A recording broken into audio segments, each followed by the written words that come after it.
Ало? Да, здраво. Јасно? Да, се јавувате за услуга.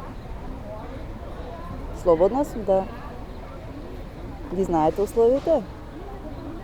Веќе сме се видели. Да, слободна сум, може. Може за 1 сат да се видим. Важи, не е проблем. Јавете се за 1 сат. Ќе ви кажам кај да дојдете, да. Важи, нема проблем. Чао, пријатно.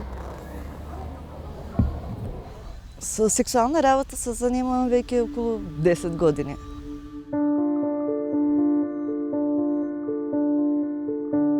Не правам ништо срамно. Не повредувам никој. Не правам штета на општеството, работам работа како и секоја друга работа. Одам на работа, си ја завршувам мојата работа и тоа е работа.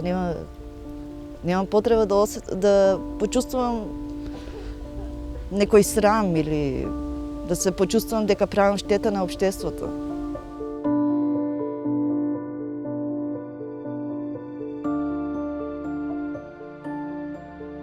Најчесто дискриминацијата ја доживуваме од институции.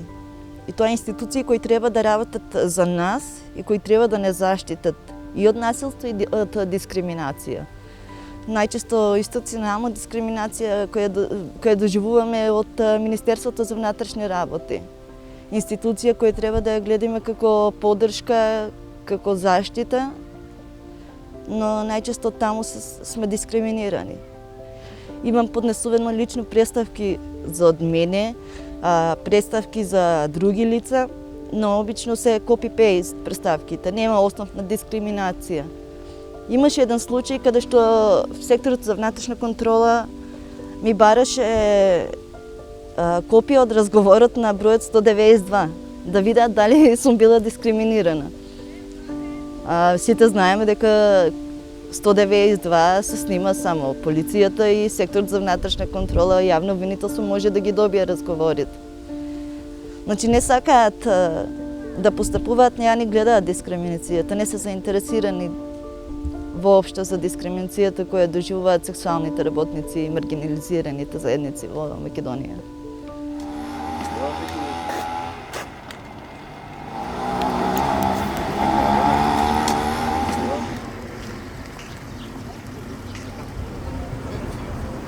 Се работи сега набрзо, имам ново роденче, така да нели треба да се пријави малото. Бевме ја и жена и детево за да се пријави. Меѓутоа имаше гужва заради ова вирусот. И седевме, дечко ни кажа, чекајте таму ред, има ова, и за да влезете натре. Викам, окей, ајде, чекај, гужва имаше, секако, нели. Али кој како што ќе си доаѓа, сега не е битно дали се од албанска вероисповед или од македонска, нели. Доаѓа еден, здраво дечко, шо преш, како си? Она, тап си влезе натре. Мо гледаме ние.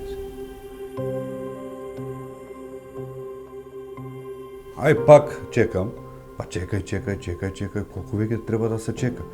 И на тој што беше тој одговорен, нели, заради влезот, и му викам, дечко, дај да завршам работа. Вика, чекај, има време.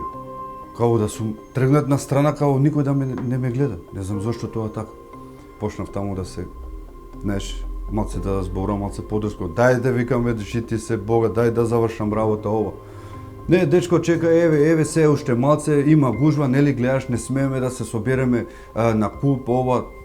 Викам, окей, нема проблем, ја земам жената и се вратив дом.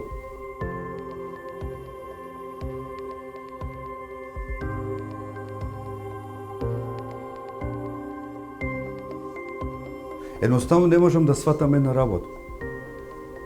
Како нас не гледат? Чудна работа, значи чекај бе поболека, дека сум ром сега мене ме гледаш така, или ме фрлаш на страна, или не ме споредуваш дали со македонците, дали со албанците.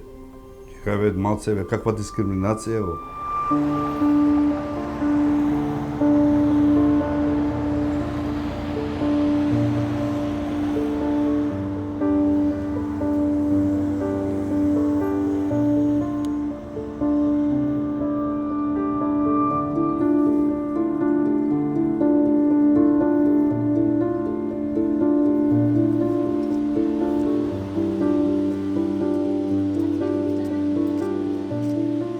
минатата година, иако имавме подобро законско решение со новиот закон за спречување и заштита од дискриминација кој беше усвоен во мај 2019 година, во суштина во пракса изостана ефективна заштита на луѓето кои се дискриминирани, воглавно поради неформирањето на комисијата во предвидениот законски рок, но и подоцна поради укинувањето на самиот закон од страна на Уставен суд.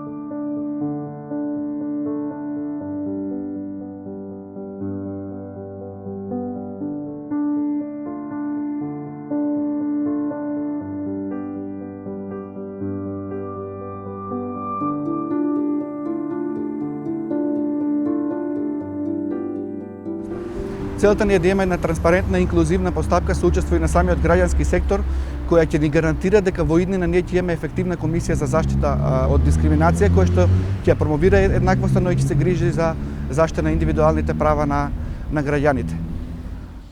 Во секој случај дискриминацијата не е нешто кој поминува како ветер покрај луѓето. Има луѓе кои се слаби и кои може да заврши фатално дискриминацијата. Имам и случај кој што лично познавам, човек кој беше зависник и понижуван во општеството, односно дискриминиран од институции, на крајот заврши со самоубиство. Значи не е убаво чувство. Секој кој доживеал барем еднаш дискриминација на себе може да каже какво е чувството. Се надевам дека ако некојаш прекинам со сексуалната работа и поберам друга работа, дека би немала таков проблем. Дај да се гледаме како што треба.